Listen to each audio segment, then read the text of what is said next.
Chers amis du Cercle Aristote, bonjour.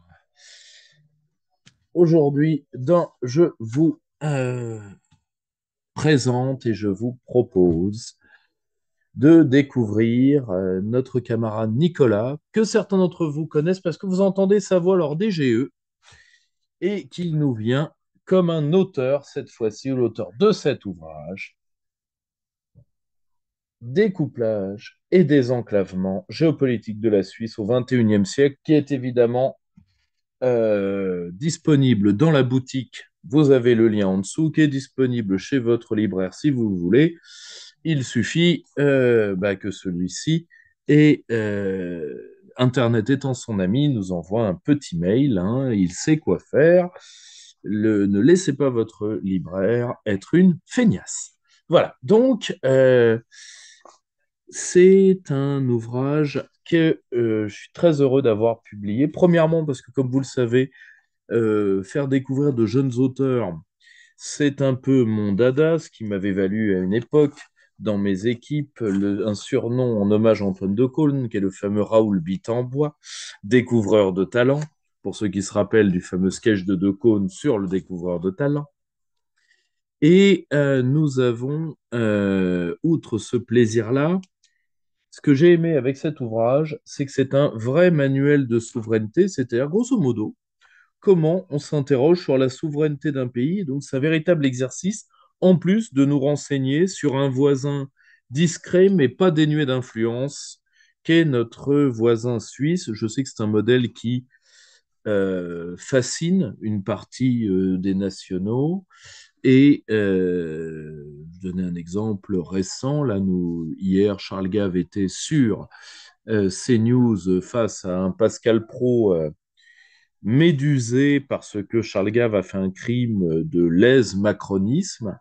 Et donc, Éric Nolot est venu au secours d'Emmanuel Macron parce que tout le monde sait que Nolot ne résiste pas au bruit d'une gamelle qui teinte, même quand bien même son tintement n'est qu'une allusion, une hallucination auditive. Et donc, Charles Gave, de défendant un système proche des votations suisses. Donc je sais qu'il y a une idée suisse, parfois un mirage suisse dans une partie de nos milieux, des milieux patriotiques au sens large, mais ça, nous en reparlerons. Déjà, cher Nicolas, je voudrais savoir comment t'es venue l'idée de ce livre, je voudrais savoir quelle méthode tu as employée, quelles conclusions tu en as tirées. Alors, merci Pierre-Yves. Oui, pour revenir sur une petite parenthèse sur CNews, quand on sait quelle est la spectatrice la plus connue de Pascal Pro, ça n'étonnera pas l'appel de la gamelle, puisqu'évidemment c'est un secret de Polichinelle, mais Madame Brigitte Macron est une grande fan de Pascal Pro. Donc, merci à Charles Gave d'être venu défendre ses idées comme il le fait si bien. Et d'ailleurs, vu qu'il aime beaucoup la Suisse et qu'il y passe, je me réjouis un jour avoir l'occasion de dialoguer avec lui. Ça fera un échange de génération, hein, évidemment, puisqu'il y a 50 ans d'écart entre Charles et moi. Donc, ce sera tout à fait sympathique. Pour répondre à ta question, ce livre est né. Alors, j'ai commencé à m'intéresser à cette question-là depuis alors, pour être tout à fait honnête, depuis que j'étais donc aux études à l'université et que je découvrais et que tu lançais la chaîne du Cercle Aristote. Donc, je me suis dit, en gros, ce que fait Pierre-Yves pour la France et dans son analyse de l'Union européenne et de tout ce qui s'ensuit, de ce qui a été fait, donc que les, que les téléspectateurs connaissent bien, je me suis dit, ok, moi je peux pas faire l'équivalent pour la France parce que je ne suis pas français, je ne peux pas prendre part à ce combat parce que ce n'est pas le mien, en tout cas pas directement, ça l'est indirectement, mais on pourra en reparler. Mais je me suis dit, bon, qu'est-ce que je peux faire pour mon pays qui est moins connu? Il y a moins de gens qui se battent, mais il y a forcément moins de gens et peut-être un peu moins de difficultés à la marge. Et j'ai posé la question. Donc, j'ai accumulé, comme beaucoup de gens, j'ai pas de savoir, on va dire, comme ça, qui naît Donc, j'ai dû accumuler beaucoup de lectures, non seulement des lectures de Perspective Libre, mais bien sûr de plein d'autres boîtes d'édition.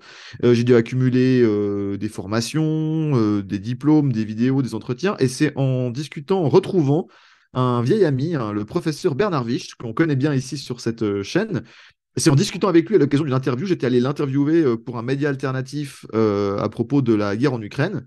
Et c'est en discutant avec lui en off qu'il m'a dit, mais on est arrivé les deux à cette conclusion-là en disant, mais personne en Suisse, en tout cas à notre connaissance, qui est quand même, vu nos réseaux assez larges, elle n'est pas complète, mais assez large, elle n'est pas exhaustive, mais bon, personne ne s'intéresse à la réflexion stratégique suisse au XXIe siècle. Donc personne ne fait des recherches ou ne formule une géopolitique de la Suisse au XXIe siècle. C'est-à-dire qu'en gros, on gère les affaires courantes, on se base sur l'acquis, mais il n'y a pas de pensée future sur cette version-là.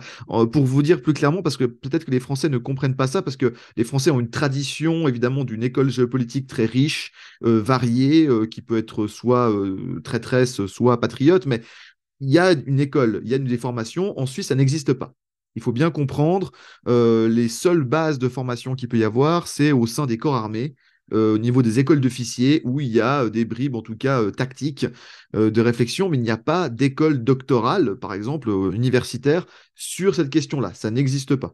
Il y a éventuellement des gens qui s'intéressent aux sciences politiques, ça, bien sûr, qui réfléchissent à la politique de notre pays, mais et au niveau des relations internationales, mais il n'y a pas de réflexion comme on a pu le faire. Donc c'est un peu le but, c'est simplement de remplir un vide dans la pensée stratégique suisse.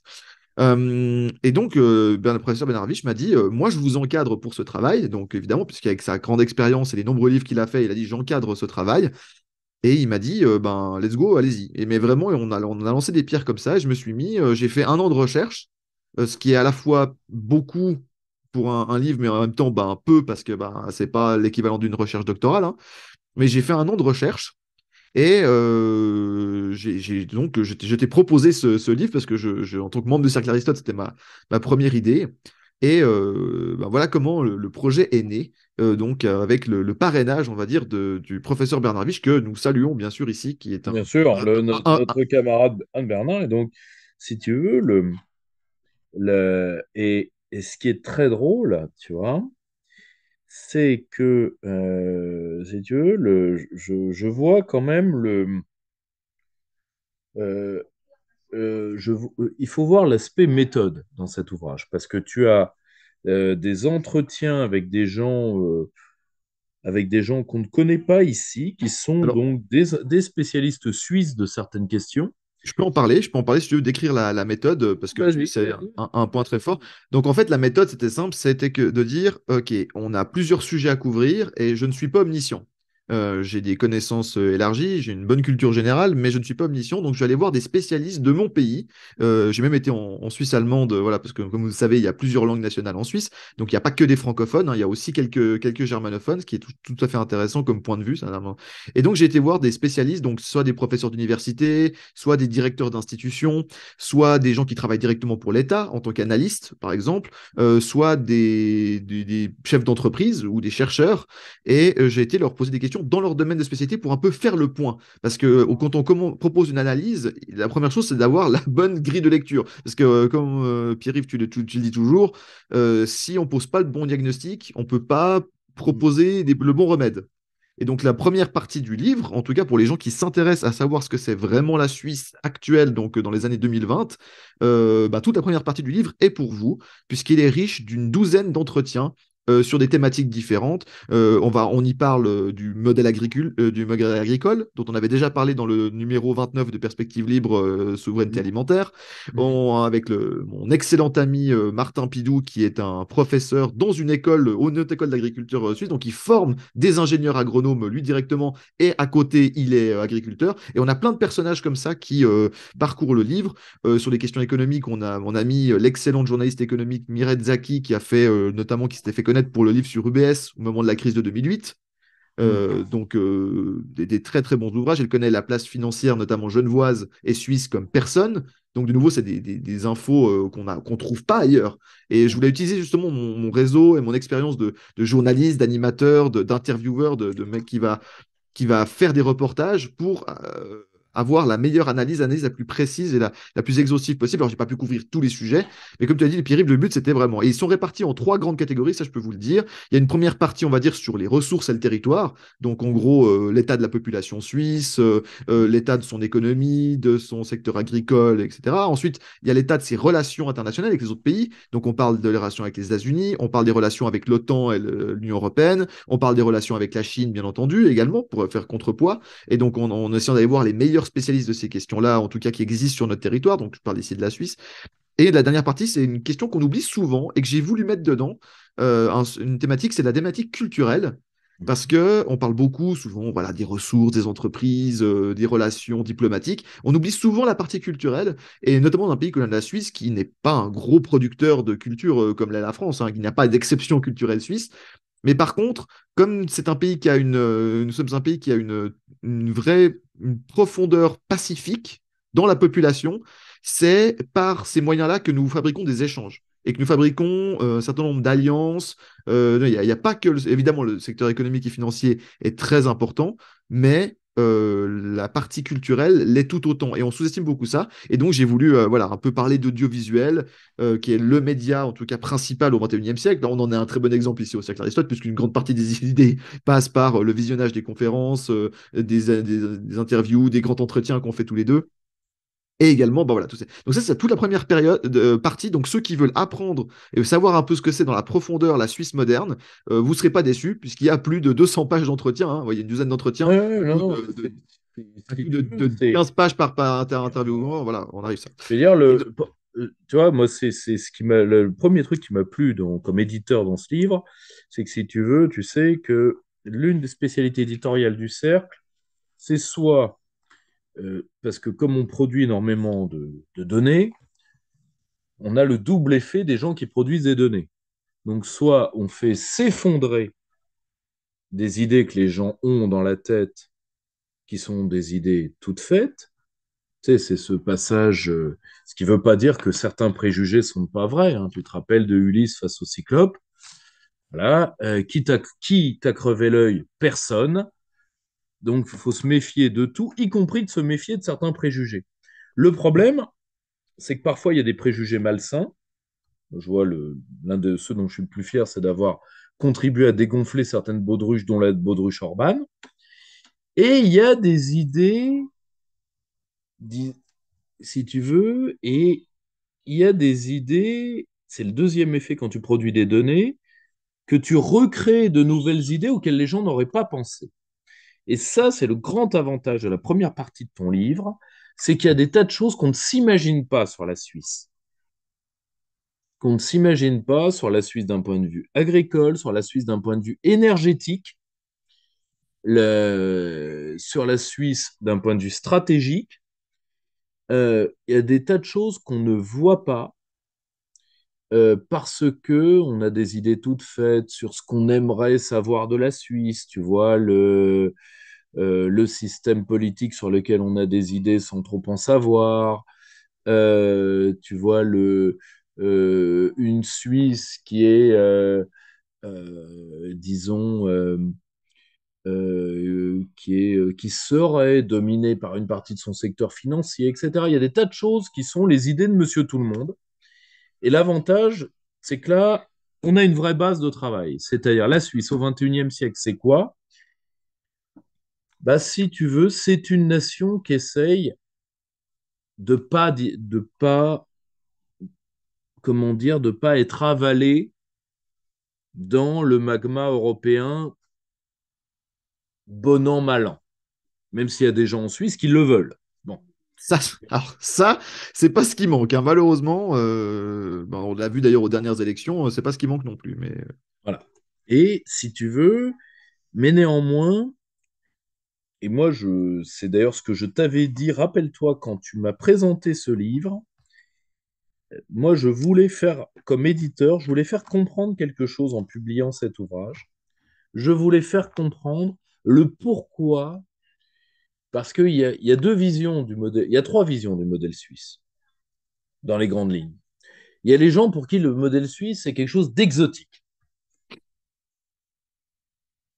Tu vois? oui, oui, oui. Alors, je sais qu'exotique et suisse, si tu veux, c'est comme sexy et belge. On n'imagine pas que. Enfin bon, tu vois, mais bon. Mais pour qui le modèle suisse est exotique? Il y a des gens pour qui c'est un modèle enviable ou fascinant, et j'en connais beaucoup dans les camps nationaux français. Eh ben, on ne l'imagine pas, mais moi qui ai été 5 ans dans les institutions européennes, il y a des gens qui haïssent le modèle suisse.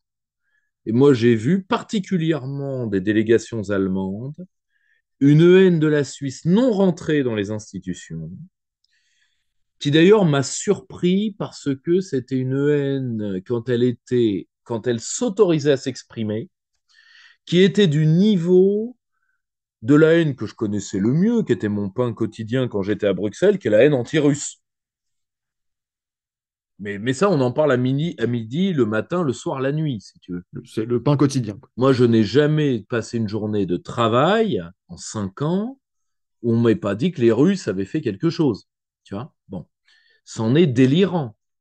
En moyenne, entre la commission des affaires étrangères et la commission de la défense, je n'ai jamais été à moins de 3 heures et demie à 4 heures de débat sur la Russie par semaine, toutes les semaines.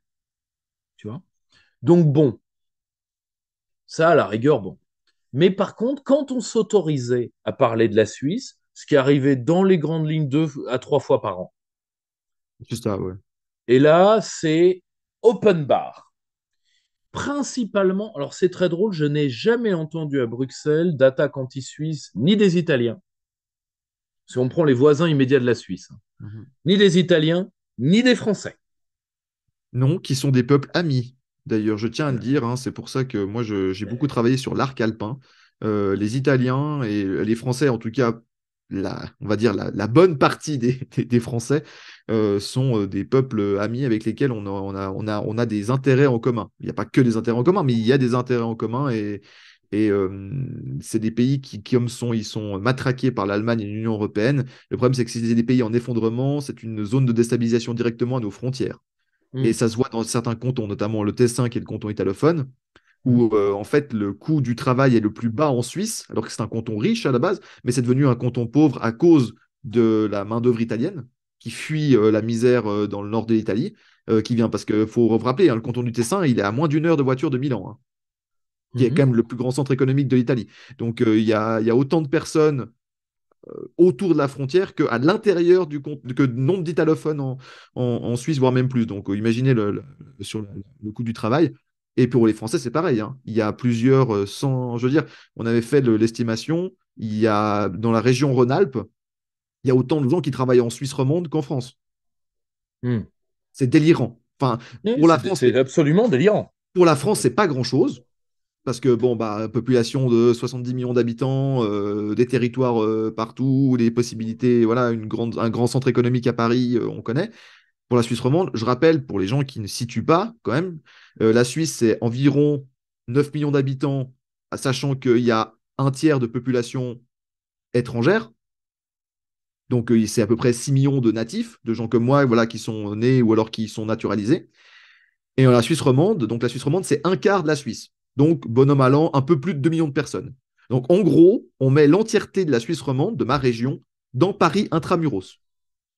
Qu'on se rende compte du délire. C'est-à-dire que quand, en gros, on dit qu'il y a plusieurs centaines de milliers de Français parce qu'ils ont des compétences, qu'ils parlent la langue, parce qu'ils sont qualifiés, parce qu'ils sont travailleurs, parce qu'ils veulent fuir ben, l'enfer administratif et la proto-dictature qui se passe chez vous, ben, en fait, viennent travailler ici. Bah, ils gagnent 4 fois le SMIC pour le même travail. Je veux dire, on ne peut pas leur en vouloir. Mais par contre, il faut imaginer la déstabilisation que c'est directement chez nous en disant, bah, en fait, Hum, on importe une culture étrangère, un modèle étranger. Voilà, hum. aujourd'hui, il y a des boîtes, il y a des secteurs économiques, c'est important de le dire. C'est pour ça que pour moi, je lutte pour je lutte, me dis, mais qu'est-ce que tu vas t'emmerder avec le cercle Aristote? Mais je vous explique, c'est très simple, hein. C'est que pourquoi est-ce que. Ouais, parce que si la France se rétablit, la Suisse aura non seulement une frontière qui sera déjà mieux gardée, enfin, il y aura moins de troubles à sa frontière, moins de deals de drogue et tout ce que tu veux, mais en plus, ben, ça va un peu donner un souffle à l'économie au lieu d'être surpressurisé avec un marché de l'emploi qui en fait est voilà, agrandi artificiellement par la présence de nos voisins. Et pour terminer avec ce sujet-là, faut se rendre compte quand même que il y a des secteurs de l'économie, comme je t'ai dit, donc notamment les secteurs hospitaliers, certains secteurs techniques dans l'arc jurassien, certains secteurs de services et des places, on va dire, qui sont pas forcément toujours les plus recherchées par les Suisses, mais pas que, hein, ils sont aussi par pression économique, qui sont des fois prises à 70, 80 ou 90% par des cadres français.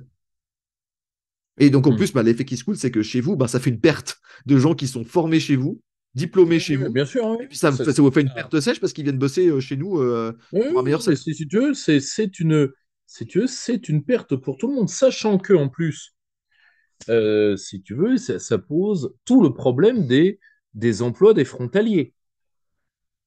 Parce que si tu veux, je n'ai rien contre les travailleurs frontaliers, le problème n'est pas là. Le problème, c'est que généralement, on ne se rend pas compte que tu as des travailleurs frontaliers quand tes zones économiques s'effondrent par rapport à l'autre côté de la frontière et qu'avant, c'était des zones d'échanges commerciaux, mais dont les termes de l'échange se sont dégradés. Je Mhm. vais parler d'une région que je connais bien, qui est l'Alsace en France. Les Alsaciens commencent à comprendre que avant l'euro, ils vendaient aux Allemands. Maintenant, ils vont travailler à quel? Voilà. Parce que depuis l'euro, ils vendent plus aux Allemands. Une partie des boîtes alsaciennes ont fermé. L'Alsace s'est appauvrie. Et donc, ils vont aller bosser à quel?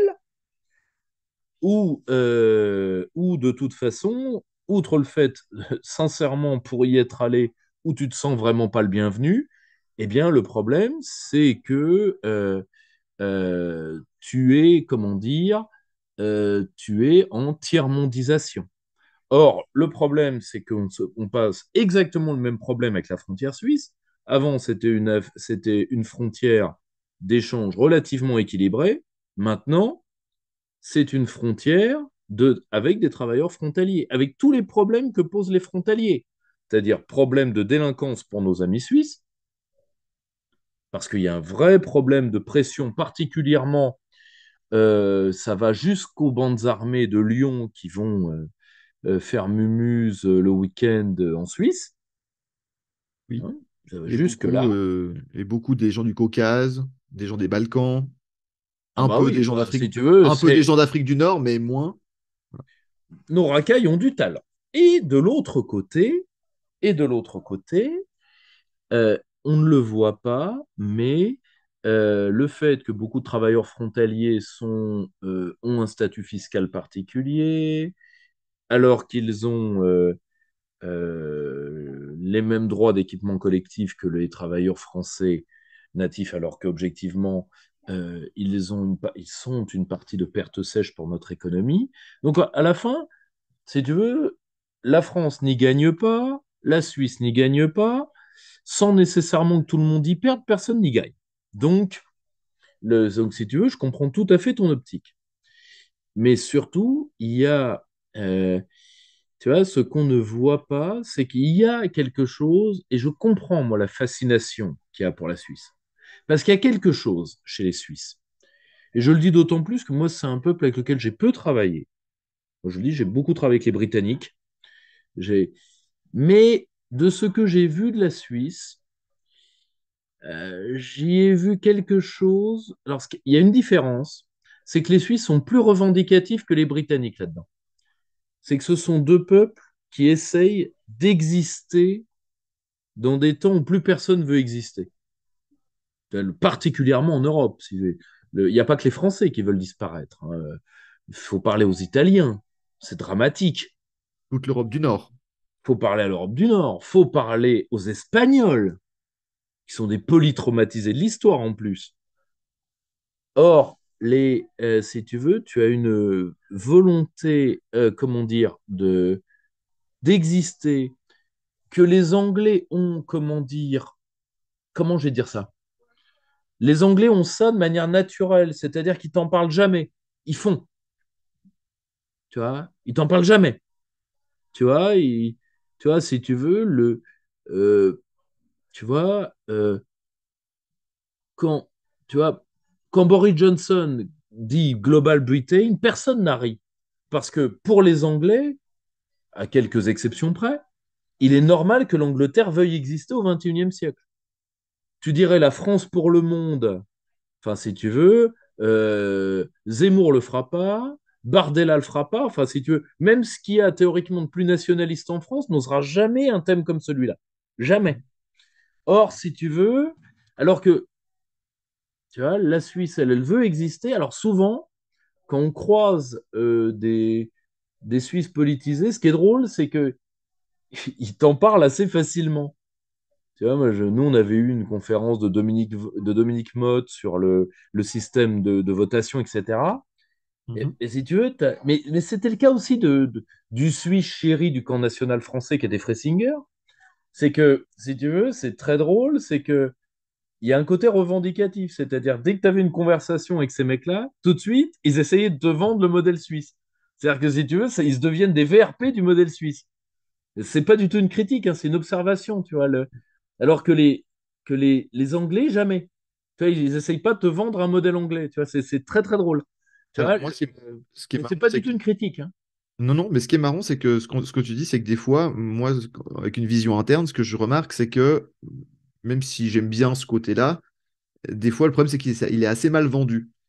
C'est-à-dire qu'aujourd'hui, il y a des gens chez nous qui ont une vision politique, et c'est peut-être à cause de mon âge, hein, que je ne suis pas forcément de la même génération, mais il y a des gens qui vendent encore la Suisse comme la Suisse des années 80. Or, Intéressant, ça. les éléments ont beaucoup, beaucoup, beaucoup changé. Mhm. Euh, Si je peux faire une petite, ce sera l'objet d'un de mes prochains travaux et j'espère pouvoir le placer dans c'est un scoop pour les gens du cercle Aristote. J'espère Mhm. pouvoir le placer un jour dans un perspective libre, notamment en 2024. Mhm. J'ai beaucoup travaillé ces dernières années sur un peuple qui nous ressemble, qui est extrêmement différent du nôtre, mais qui nous ressemble, je parle des Suisses, par plein des, qui a utilisé les mêmes recettes pour atteindre ce qu'on appelle justement la puissance, pas la puissance pour dominer les autres, mais la puissance Mhm. pour exister en tant que lui-même à Mhm. l'international et pouvoir être indépendant. Et ce peuple-là, les gens, quand je leur explique, ils hallucinent. Ce peuple-là, c'est la Corée du Sud. Et tu sais pourquoi? Parce que la Corée du Sud et la Suisse, même si c'est des pays et des cultures extrêmement différents, ils sont à l'autre bout du monde. C'est un pays, c'est une péninsule entourée par la mer. Nous, on est entouré par des montagnes. Enfin, il n'y a rien à voir. Il y a un point commun énorme, c'est que il y a deux points communs. Le premier point, c'est que c'est des territoires où on n'a pas de ressources Pas de naturelles. ressources. Mais c'est-à-dire pas de ressources. Les gens disent pétrole, hydrocarbures. Non, non, mais on n'a même pas de mines. La seule ressource minière qu'on exploite chez nous, à part le gravier, c'est le sel. Non, mais il y a pas de cuivre, il n'y a pas d'or, il n'y a pas de métaux précieux, il n'y a que dalle, il n'y a Les rien. mines de sel. Ouais, c'est ça. Non, mais c'est un peu ça, c'est le seul jeu. Donc, en guillemets, en termes de richesse du sous-sol, il n'y a que dalle. Alors, le sol est riche pour d'autres choses. C'est-à-dire que, voilà, on a un patrimoine géologique extraordinaire, unique dans le monde. Mais c'est pas quelque chose d'économiquement facilement valorisable. Ça passe par la société de service. Et les Coréens du Sud, pareil, puisque les mines et les ressources naturelles étaient situées au nord. Donc, au moment de la scission en 53, bon, bah, ils se sont retrouvés avec un pays ravagé, sous-éduqué.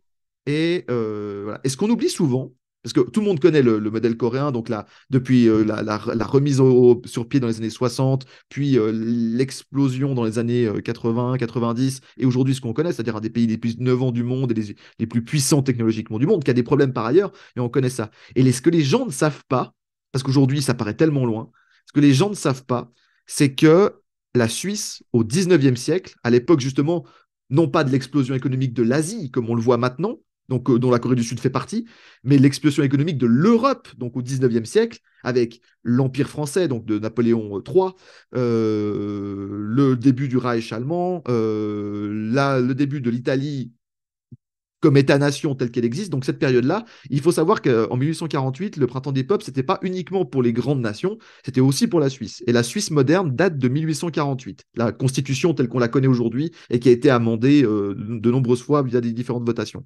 Et ce qu'il faut savoir, c'est qu'en 1848, parmi les grands États d'Europe de l'Ouest, la Suisse est un des pays qui a le plus bas niveau de vie parce qu'il n'y a pas d'accès au niveau portuaire. Donc, pour les ressources qui viennent des colonies, ben, que dalle. On n'a pas de colonies, on n'a pas de marché intérieur, il n'y a rien. Mais il y avait des idées.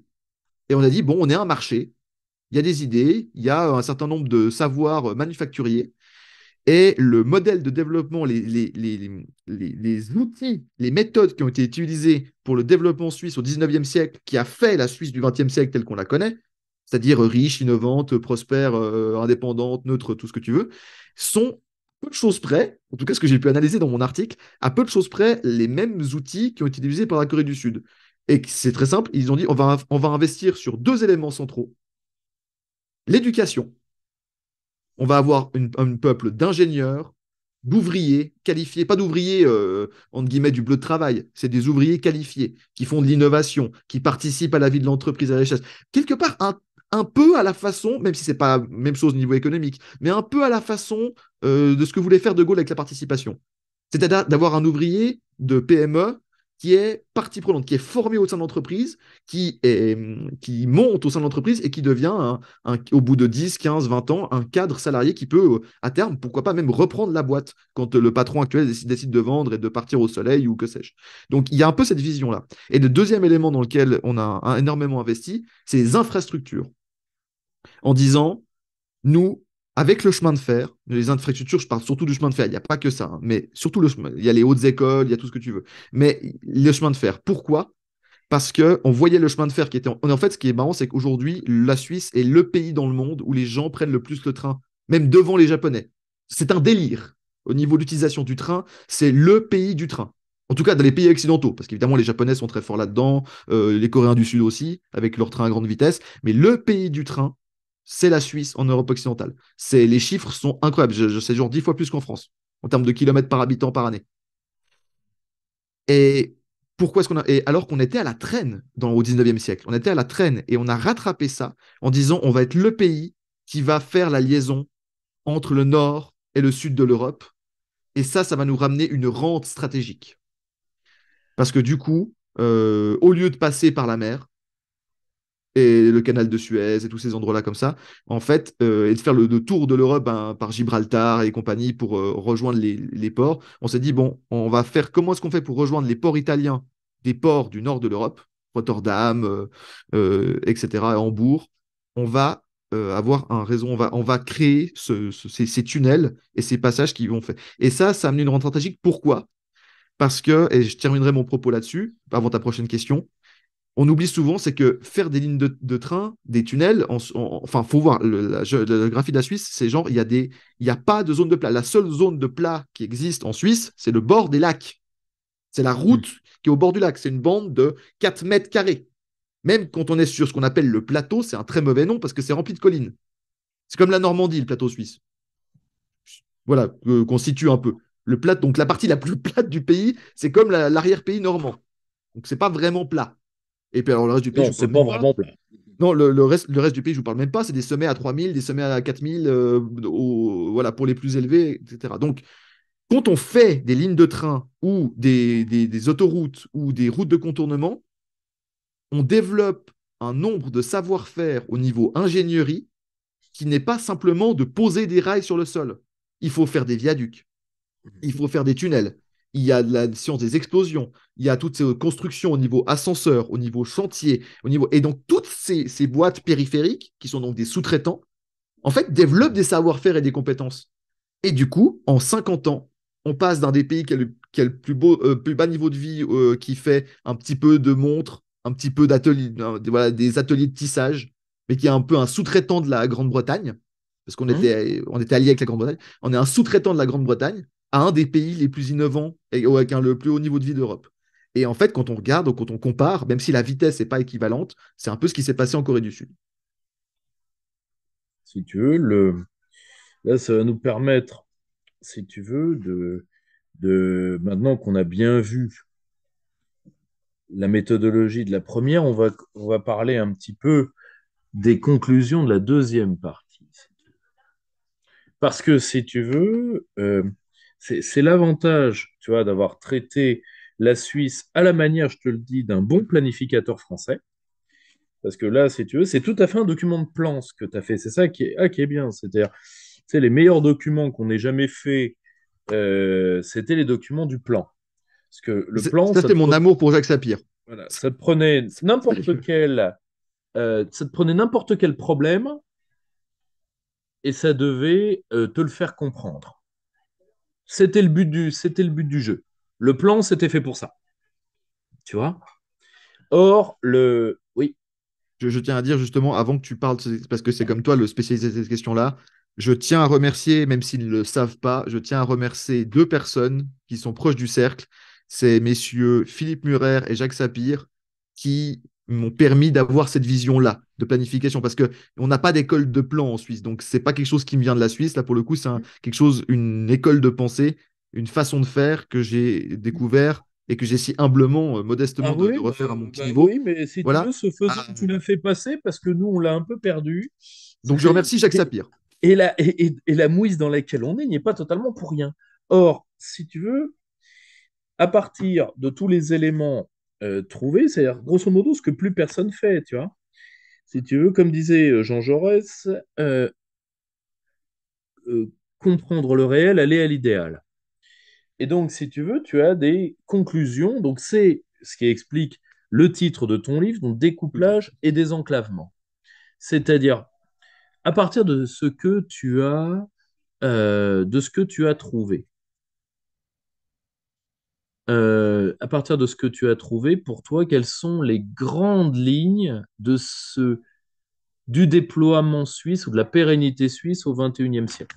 Un titre, on a décidé après une discussion avec justement Bernard Wicht, on a décidé de parler. Donc là, c'est le titre que vous voyez sur le livre, Découplage et désenclavement. Pourquoi? Parce que parmi les nouvelles idées qu'on voulait développer, c'est un peu deux concepts phares qui sont ressortis de cette recherche. Alors, je ne vais pas les détailler parce qu'évidemment, ben, je vous laisse le plaisir de le lire si vous êtes intéressé dans le livre, mais simplement pour un peu donner l'idée en gros de quoi on parle, c'est qu'effectivement, dans la deuxième partie du livre, une fois qu'on a posé un certain nombre de constats, il est temps de proposer, ben, comme tout planificateur, l'idée c'est de proposer un peu des lignes et des idées pour la suite et notamment pour le 21e siècle. Pourquoi? Parce qu'un des constats qui ressort, c'est que le modèle suisse tel qu'il a fonctionné et permis un second âge d'or dans la deuxième partie du XXe siècle, aujourd'hui, est au mieux imparfait, au pire totalement démodé. Et donc, du coup, pour revenir, il y a justement ces deux concepts, ces deux idées un peu centrales qui entourent un peu le livre, pour ceux qui auront le plaisir de le lire. En tout cas, j'espère que ce sera un plaisir. Euh, il y a ces idées de découplage et désenclavement. Alors, le premier qui paraît le plus facile à saisir, c'est le deuxième, c'est-à-dire le terme de désenclavement. Qu'est-ce qu'on entend par désenclavement? C'est un gros point de différence qu'on a avec la France. Parce que certains de nos auditeurs seront belges, suisses, ce que vous voulez, mais beaucoup d'auditeurs, évidemment, sont français.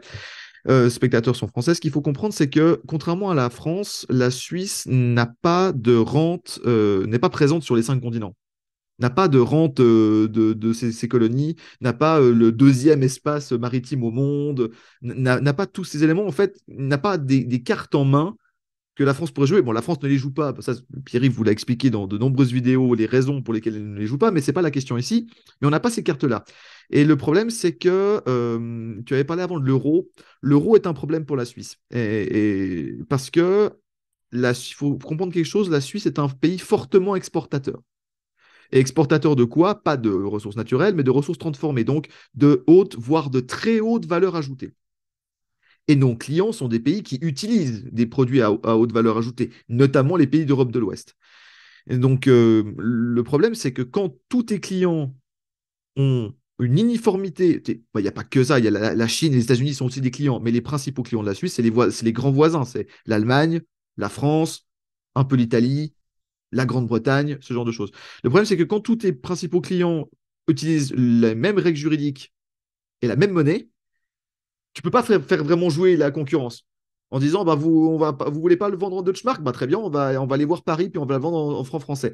Et donc, du coup, il y a une espèce d'enclavement dans ce mur de l'Ouest voilà, qui avait été théorisé à l'époque.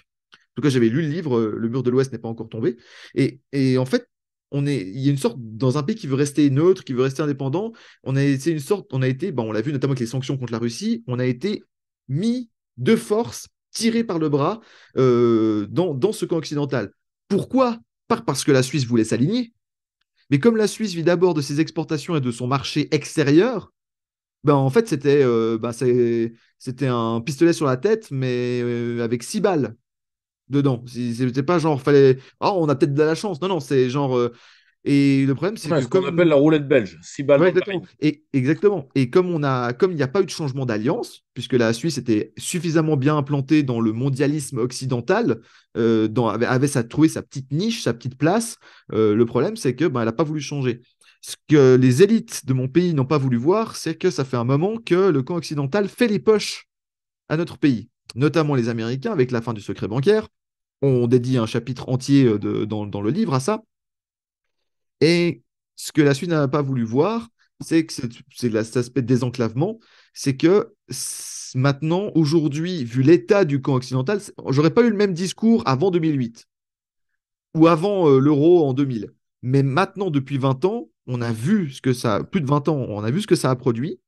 Et maintenant, c'est en fait, pour moi, d'après ce que mon analyse, c'est le désenclavement ou la mort. Et avant que tu répondes, Pierre-Yves, sur ce sujet, le désenclavement, ça ne veut pas dire retourner, changer d'alliance et se jeter dans les bras de la Chine, de la Russie ou que sais-je. Déjà, un, parce que ça n'arrivera jamais. Ben, il faut être un peu réaliste, ça n'arrivera Ouais, jamais. ouais, On a un pays extrêmement occidentalisé. Mmh, bien sûr. Et deuxièmement, géographiquement, c'est pas viable. Parce que ben, forcément, nos principaux partenaires, nos principaux clients doivent être les pays soit autour de la Méditerranée, soit dans l'Europe du Nord, donc l'Europe germanique, etc. Mmh, Mais par contre, se désenclaver, ça veut dire être capable de proposer une alternative pour ne plus avoir le pistolet sur la tempe. Et d'être capable de parler d'égal à égal en tant que pays neutre aux États-Unis, à la mmh. Chine, mais également aux Indiens, aux pays du Moyen-Orient, aux puissances d'Amérique latine, etc., etc. Et pas uniquement de dire, ah, vous n'êtes pas d'accord, vous êtes pas très gentil avec les Occidentaux, donc nous n'allons pas faire des affaires avec vous. Aujourd'hui, la Suisse ne peut plus se le permettre. Et je me dis, désenclaver, ça ne veut pas dire rentrer dans une alliance. Se désenclaver, ça veut justement dire s'abstenir d'entrer dans une alliance parce que la Suisse n'a rien à y faire dans son identité nationale, ce qui fait le fondement de son identité, c'est-à-dire sa neutralité et son indépendance. Si tu veux, moi, je travaille sur un concept pour la France qui est le concept de désarrimage. Le problème, c'est que la France, si tu veux, ça rime. Clément Nguyen l'avait très bien démontré. Ça rime à des alliances qui sont toutes plus ou moins en train de calancher, tu vois, parce que qu'on le veuille ou qu'on le veuille pas, l'Europe, c'est la collectivisation de pays qui sont en déclin démographique en mortel, en déclin culturel terminal pour beaucoup d'entre eux, en déclin économique constant et en déclin scientifique constant, et qui pour beaucoup sont des larves militaires. Donc bon, qu'on le veuille ou pas. Quant à l'OTAN, eh ben, l'OTAN, si tu veux, c'est une alliance de plusieurs dizaines de pays qui est arrivée en combattant un seul pays qui est la Russie par un pays tiers à se prendre une branlée. On le veut, on le veut pas. Maintenant, tu vois, nous, ça fait depuis le jour de l'opération spéciale où je peux ressortir tous les écrits du cercle Aristote et ceux de Romain, on avait prévu ça. Et aujourd'hui, si tu veux, des gens qui disent vouloir le bien de l'Ukraine ont épongé 300 000 morts. Donc, si tu veux, pour une guerre qui était perdue à la minute où elle a été déclarée. Donc, bon. Donc, si tu veux, le gag, tu vois, c'est de ne pas vouloir entrer dans des alliances qui vont dans le mur d'elles-mêmes. Tu vois. Et là où tu as tout à fait raison, c'est que il faut partir du pays tel qu'il est. Moi, tu vois, toi, tu pars de la Suisse telle qu'elle est. Moi, je parle de la France telle qu'elle est. Tu vois. C'est-à-dire qu'on l'accepte ou pas, le plus grand voisin terrestre de la France, c'est le Brésil. Point. C'est un état de fait, c'est comme ça. Qu'on le veuille ou pas, même si beaucoup de gens, y compris des gens qui se pensent nationalistes français ou du moins qui le disent, veulent larguer cet espace maritime est le deuxième du monde. Tu vois. Il est évident que personne ne coupera la ligne des Pyrénées, donc l'Espagne restera notre voisin. Le problème, c'est que nous, historiquement, Nous n'avons en Europe qu'un seul allié fiable et constant, c'est la Grande-Bretagne. Voilà. Depuis 1815. Dans l'après-1815. Parce qu'avant, Bon, nous avons un pays qui n'a jamais été notre allié sur plus de 1000 ans, c'est tout l'héritier du Saint-Empire romain germanique, c'est comme ça. Et nous avons le reste, ce sont des alliés que j'appellerais inconstants. Tu vois, par exemple, la Russie a toujours été un allié décevant, il faut être honnête. L'Italie également.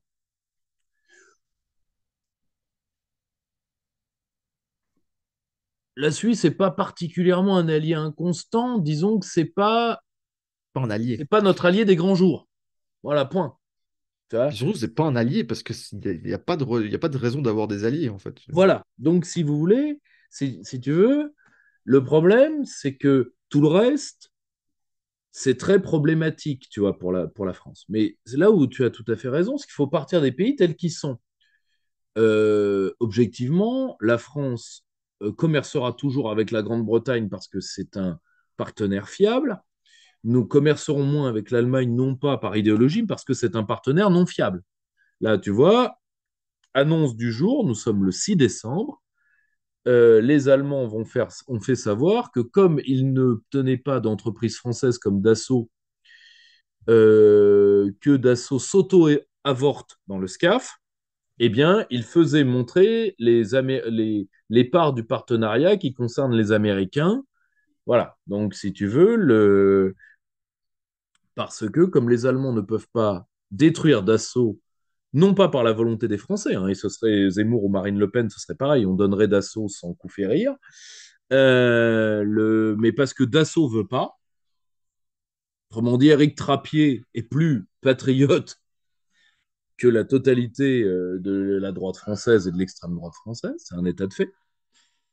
Eh bien, si tu veux, comment dire, parce que les Allemands n'y arrivent pas, eh bien, ils décident de décentrer le SCAF sur un axe, grosso modo, de plus en plus germano-américain. Très bien.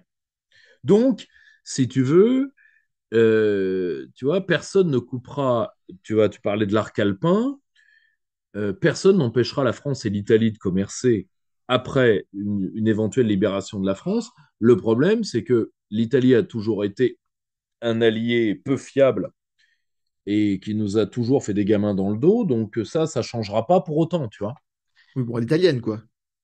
Oui, l'Italie est italienne, quoi. Bon, voilà. Au moins, on peut Mais pas leur si tu reprocher veux, ça, quelque part. C'est mais comme non, les non, mais spécialistes. c'est pas un reproche, c'est un constat. Après, et c'est là où ta méthode est celle qui, je pense, est à suivre pour d'autres pays, particulièrement pour le mien, c'est que si tu veux, tu vois, les États-Unis ont fait un vrai coup dans le dos de la Suisse il y a quelques mois, qui, je parle sous ton contrôle, pour moi, est le corollaire nécessaire de ce qu'ils ont fait sur le secret bancaire suisse. Ça a été de forcer la Suisse à participer à cette ignominie qui a été la subtilisation des avoirs russes Oui, non, ça, de c'est zone euro. scandaleux. Ça, c'est absolument Si tu veux, scandaleux. c'est l'équivalent d'une attaque de diligence. Tu vois, si tu veux, Surtout, c'est la mise en coupe réglée d'une identité phare du pays. voilà. C'est un des Et principes fondamentaux de ce qu'est la Suisse sur la scène internationale. bien sûr. Et ça va se Or, payer. je rappelle une chose simple, les États-Unis n'ont, eux, pas touché aux avoirs russes sous leur impérium. C'est-à-dire Ah non, que ils n'ont pas volé un kopek à un citoyen russe. C'est nous qui l'avons fait. Et donc, c'est nous qui allons le payer. Parce que c'est on le paye l'équivalent déjà. et ça va, et on va le payer lourdement. Parce que je rappelle une chose simple, c'est que personne ne mettra 1 euro dans une monnaie dite de réserve où on peut te piquer ton pognon. Or, s'il y avait une monnaie dont les gens étaient à peu près sûrs qu'on ne leur piquerait pas leur fric, c'était le franc suisse. Or, l'Amérique a fait un vrai coup dans le dos de la Il n'y a, Suisse avec ses laquais européens. il y a Et pas c'est que là où tu as l'Amérique. raison. Il faut au moins dire à la Chine, parce que personne n'empêchera Pékin, un, d'exister, deux, d'être une grande nation, de dire, écoutez, vous êtes un peuple commerçant, donc nous allons commercer. Et en tout cas, nous ne participerons pas à des entreprises contre vous, vu que vous ne touchez pas nos intérêts. Ce qui est logique dans la neutralité qui est, je le rappelle, et je parle toujours sous ton contrôle, dans l'histoire de la Suisse, la neutralité, c'est un fait identitaire. Parce que C'est un l'identité fait de nation. et le parallèle, enfin, si tu veux, je parle sous ton contrôle, si j'ai bien tout compris, c'est parce que la Confédération a la forme qu'elle a que la neutralité a été choisie. C'est bien ça? Les vases communicants. En fait, il n'y a Hmm. pas de neutralité s'il n'y a pas de confédération, il n'y a pas de confédération s'il y a de Voilà. neutralité. Parce que la neutralité était la condition pour que la Grande-Bretagne nous sorte du Saint-Empire. C'est-à-dire que quand le Saint-Empire est acté, Hmm. d'abord par Napoléon Ier, puis par la suite, c'est à cette époque-là que la notion de neutralité rentre dans les textes. Avant, c'était une idée qui Hmm. tournait depuis Marignan. Mais en gros, ce qu'il faut comprendre, c'est que pendant 3 siècles, entre Marignan, en gros pendant l'ère de la Renaissance, hein, entre Marignan, où la Suisse arrête d'être une puissance militaire pour elle-même, Hmm. et 1815, donc le traité de Vienne, la Suisse sert de mercenaire. En Hmm. 300 ans, elle aura notamment fourni plus de 300 généraux au roi de France Hmm. Ouais, et des centaines enfin pas des centaines, des dizaines de milliers de soldats ouais. à la France. Parce que bah, Hmm. la France fait notamment Louis XIV, hein, le grand roi, fait des guerres, fait des guerres, fait des guerres, fait des guerres. Et ben, il faut bien des gens pour la faire. Et il se trouve que des montagnards, gaillards qui savent à peu près compter, ben, c'est assez pratique sur un champ de bataille. Donc du coup, ben, on n'a pas de ressources. Donc qu'est-ce qu'on peut fournir comme ressources? Ben, des hommes qualifiés et des grands généraux. Et c'est ça. Et en fait, ce qui se passe, c'est que pour que l'Angleterre dise, OK, la Suisse, ça nous intéresse parce qu'on aime bien ces montagnards joviaux qui votent à main levée les dimanches sur la place publique. C'est vrai, c'est le romantisme, hein. Il y a un extrait où on parle de ça avec le professeur Tissot, grand spécialiste de l'histoire de tourisme alpin, qui explique la fascination de l'Angleterre à cette époque-là, qui, comme on dit, est la première démocratie du monde, hein. Démocratie au sens anglais du terme, avec des rois, des reines, tout ce que vous voulez, hein, mais voilà. Mais dans le sens où les grands barons anglais se posent la question de dire, mais qu'est-ce que c'est que ce pays où 3 éleveurs de vaches qui font du fromage et des montres l'hiver quand il y a de la neige, ou du tissu, voilà, qu'est-ce qui, comment ça fonctionne chez eux? Et l'Angleterre va dire, OK, on va mettre ce pion au milieu de l'Europe et la condition pour sortir, c'était simplement que la Suisse reste neutre et ne rejoigne ni un nouveau camp germanique, Saint-Empire ou comme ça, ni soit rattaché, comme ça l'était pour certaines régions du pays, à un éventuel revival de l'Empire français, puisque je rappelle que pendant l'ère napoléonienne, certaines régions du pays, donc je parle de la Suisse là, certaines régions du pays étaient des départements français. Je ne vous cache pas que ça n'a pas tellement pris et ça n'a pas tellement fonctionné dans la population, mais en gros, c'était ça. Notamment tout ce qui était autour du Mont Blanc. Hmm. La région du Mont Blanc a été totalement vassalisée, quand d'autres ont été simplement voilà, mis de côté et dit, bon, voilà, vous arrêtez de jouer un rôle militaire. Et ce concept de neutralité est consubstantiel, je dis bien, c'est important qu'on le comprenne, c'est consubstantiel à notre identité nationale. C'est un fait d'identité. C'est comme si on enlève la neutralité à la Suisse, c'est comme si on enlève un certain nombre d'acquis de la Révolution française à la France. Hmm. Genre, c'est Oui, quelque tout chose, à fait. enfin, c'est une pierre centrale. On peut être d'accord ou ne pas être d'accord. C'est comme avec certains acquis de la Révolution, on peut dire c'est un mal pour un bien, on ne sait pas comme ça. Mais c'est tellement ancré profondément dans la population que voilà. Et d'ailleurs, on ne s'y méprend pas, hein.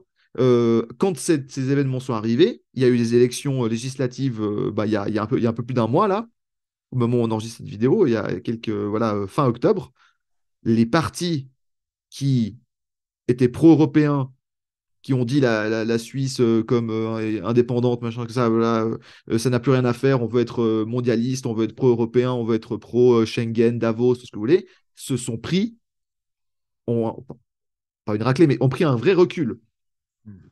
Ont pris un vrai recul à la Chambre. Donc, ça démontre quand même que c'est quelque chose qui est inscrit profondément. Et je finirai par un point, parce que mine de rien, le temps avance. Je finirai par un point. Tu as parlé des États-Unis, c'est très vrai. Il faut pas oublier qu'il y a un pays qui veut notre mort sur le continent, mais qui veut notre mort, pas dans le sens, c'est pas de la haine, on va dire, comme ça avec la France, c'est-à-dire de un pour un, mais qui veut mettre la main dessus pour nous vassaliser. C'est pas la, c'est l'Allemagne. Et L'Allemagne. l'Allemagne, il faut savoir qu'en Suisse, les gens, bah, oui, parce que bah, déjà, il y a 2 tiers de la population qui est germanophone. Donc Mhm. déjà, voilà, c'est la majorité. Mais beaucoup de places stratégiques dans tous les domaines qui ne sont pas de l'État, on va Mhm. dire. Mais beaucoup de chefs d'entreprise, beaucoup, même la famille qui régnante, qui possède la BNS est germanique, est allemande, mais beaucoup de chefs d'entreprise sont allemands. Beaucoup d'élites dans un certain nombre de domaines, des professeurs d'université, notamment dans les zones germanophones, sont allemands.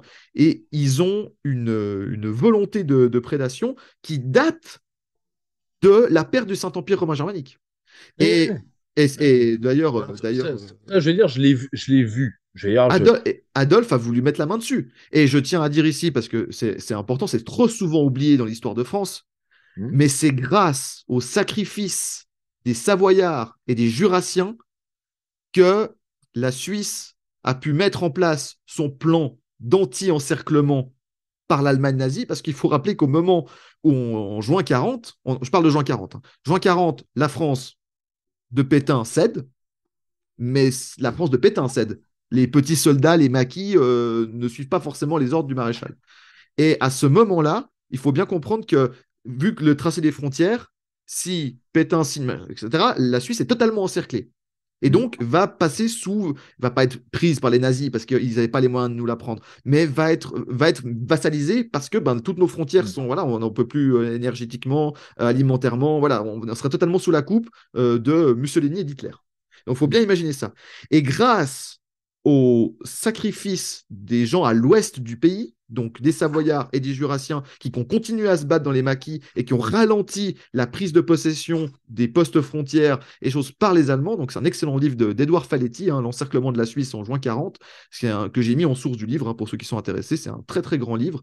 Et grâce à ce sacrifice de compatriotes français, donc qui sont nos voisins, on a pu s'organiser, mettre en place un plan de résistance et montrer la note aux nazis en disant, si vous voulez prendre le pays, c'est tant de pertes de chars, tant de pertes d'hommes, tant de pertes de matériel, de munitions, etc. Mais c'était pas possible parce qu'il fallait quelques jours de préparation. Mettre en place les mines sur les ponts, préparer les On brigades, les postes refera frontières. une Ce n'aurait émission pas été. rien que sur ce truc-là. Parce que Mais, ça, si tu veux, tu m'avais parlé de ça et et, je trouve ça et, et, fabuleux. et je tiens ici, c'est grâce au sacrifice et à l'héroïsme, et je le dis ici, parce que chez moi, bah, on a aussi pas mal de défauts, j'entends beaucoup d'anti-franchouillards chez moi, pour des raisons des fois légitimes, et je tiens à dire que si des Français n'étaient pas morts pour leur pays, mais indirectement pour le mien, l'histoire n'aurait pas été forcément pareille. Et on n'aurait pas pu dire, bon, ben voilà. Donc je tiens à dire Mais tu ici vois, que pour en revenir, je vais dire, moi, je l'ai dit, je le répète, la haine viscérale que j'ai pu voir dans une partie des institutions communautaires et qui était un monopole allemand et quand l'Allemagne ne peut pas le faire elle-même, elle envoie les Volksdeutsche, donc elle envoie les Boches de deuxième division, de National 3, de CFA, etc. les Donc elle envoie une Autrichiens, partie des pays de l'Est, mais d'abord, sur la Suisse, elle envoie les Autrichiens. c'est ça le prix. Pardon, Elle, excusez-moi. elle envoie les Autrichiens, donc si tu veux, c'est, c'est, c'est d'ailleurs l'une des seules particularités, avec d'ailleurs une volonté de s'attaquer à la France sur ses départements et territoires d'outre-mer que les Autrichiens partagent avec des pays d'Europe du Nord, type Suède, etc. Mais c'est un des traits caractéristiques de l'identité politique de l'eurocrate autrichien, c'est d'appuyer pour le compte de Berlin euh, pour pouvoir nuire à Genève. Ça, c'est le. Je dois dire, je n'ai fait qu'une seule fois une réunion où les Suisses sont venus.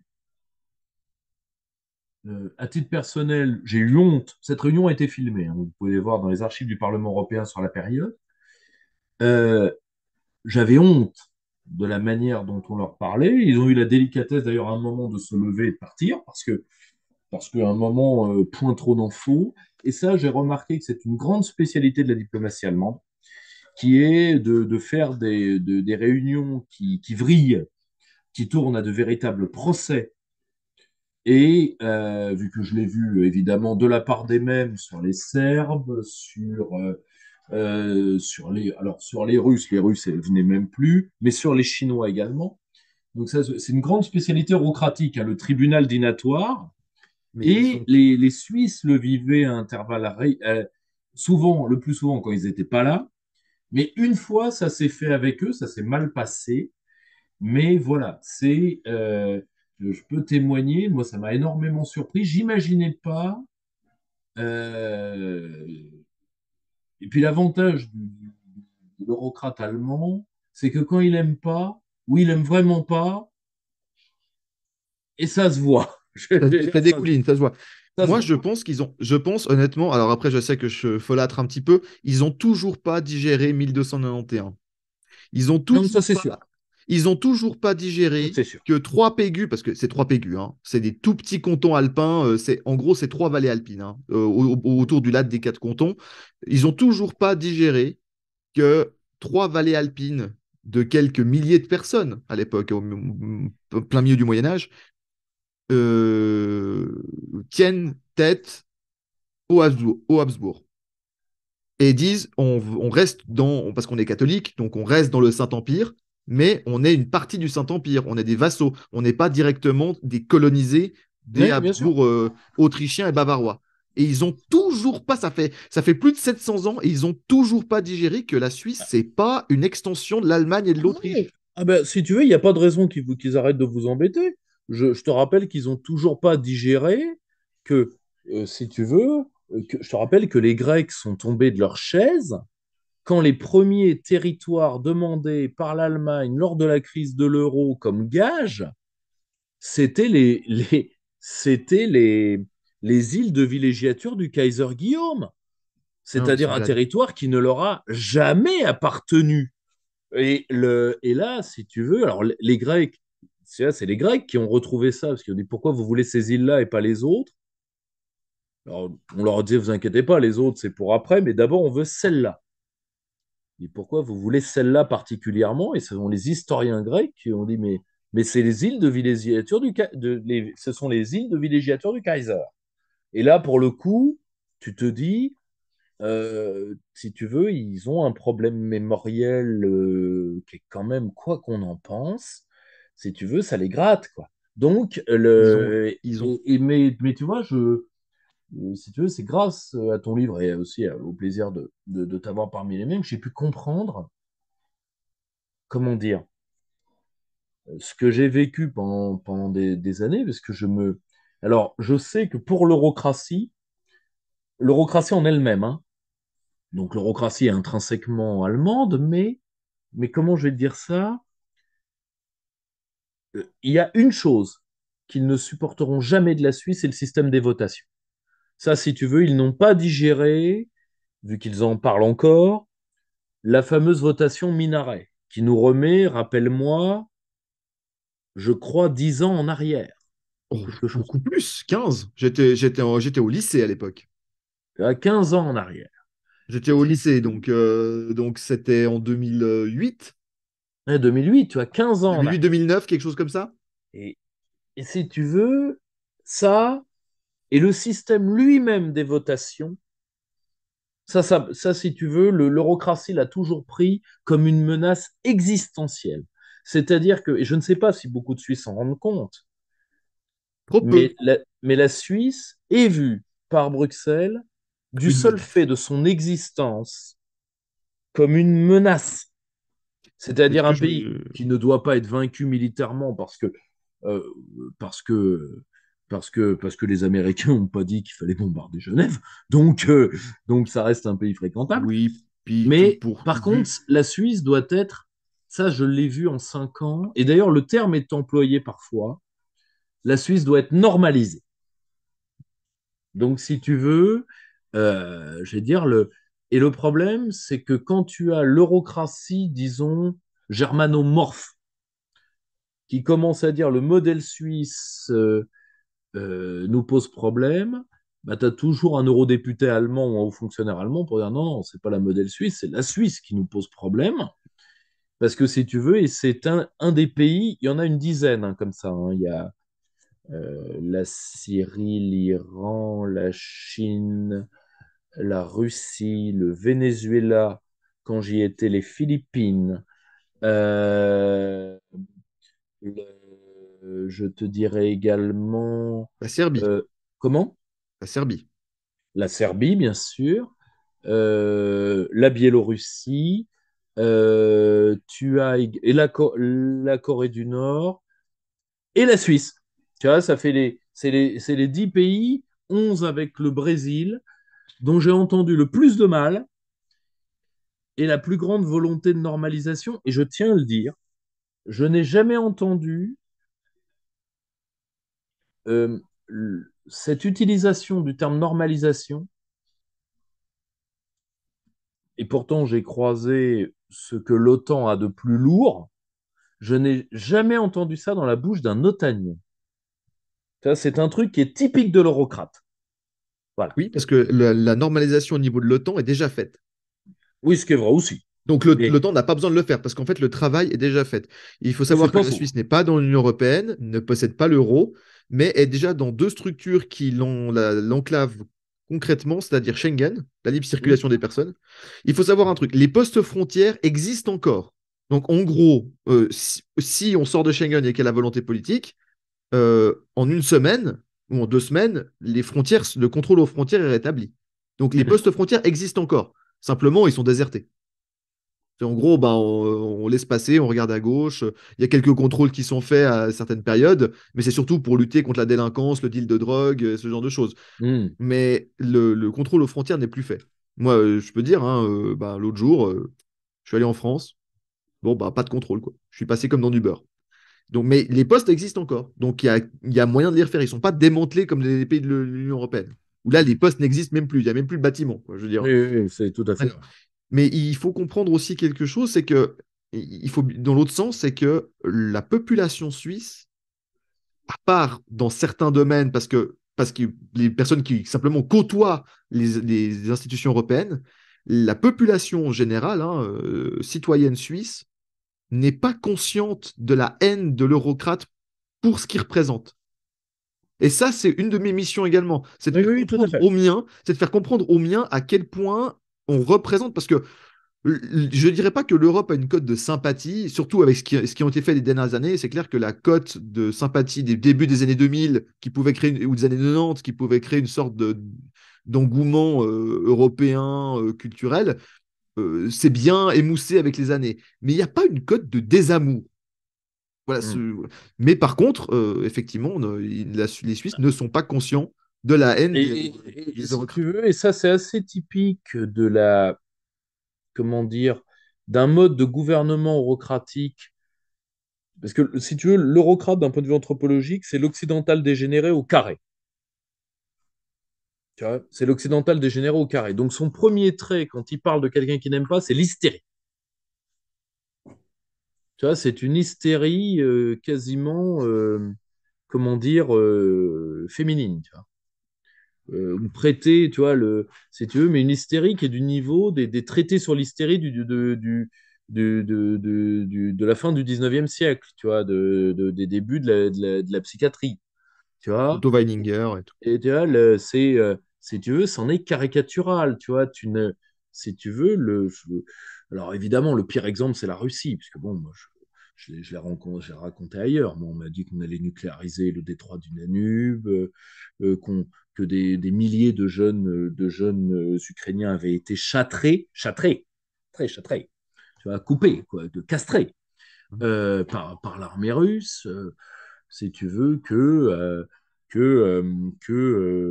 on était à ça du russe empoisonneur de puits, tu vois, c'est-à-dire on était à ça de revenir dans les théories complotistes médiévales, tu vois.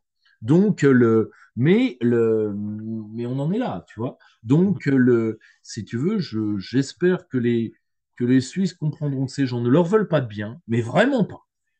Tu vois, et surtout, je le dis, d'une manière ou d'une autre, l'eurocratie, euh, je le dis, ce qu'elle demandera, ce qu'elle exigera en premier, c'est la fin du, c'est la fin du modèle dit démocratique suisse. Ça, c'est parce que vraiment pour l'eurocrate, c'est le comble absolu de l'horreur. C'est Et, et le modèle éducatif.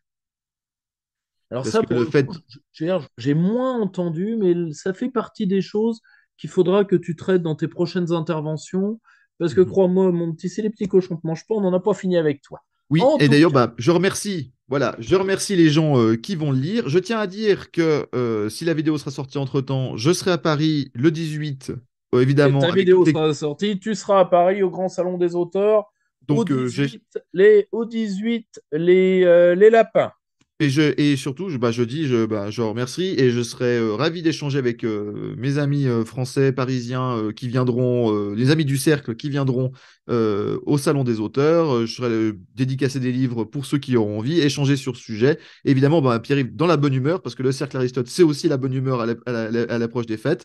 Et puis, en 2024, je vais certainement, pour les gens du cercle, on va certainement filmer une conférence où on pourra revenir en détail sur un certain nombre de concepts qu'on a, on va dire, éclairci un tout petit peu ici, mais qu'on va pouvoir aller un peu plus en profondeur. Et je remercie tous Ben, les gens pas de qui vont soucis. commander le livre.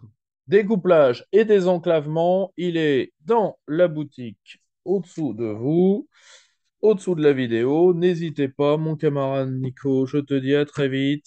Et mes camarades, à la prochaine au Cercle Aristote. N'oubliez pas de nous soutenir. Vous avez le site du Cercle, vous avez Tipeee, vous pouvez faire des dons. N'oubliez pas, au 31, n'hésitez pas, vous pouvez faire des dons sur le site. Vous pouvez faire des dons par chèque, vous pouvez adhérer au cercle, vous pouvez retrouver aussi l'excellent article de Nicolas sur notre numéro sur la souveraineté alimentaire de Perspective Libre. Je vous dis à tous à très vite. Bon courage, à bientôt.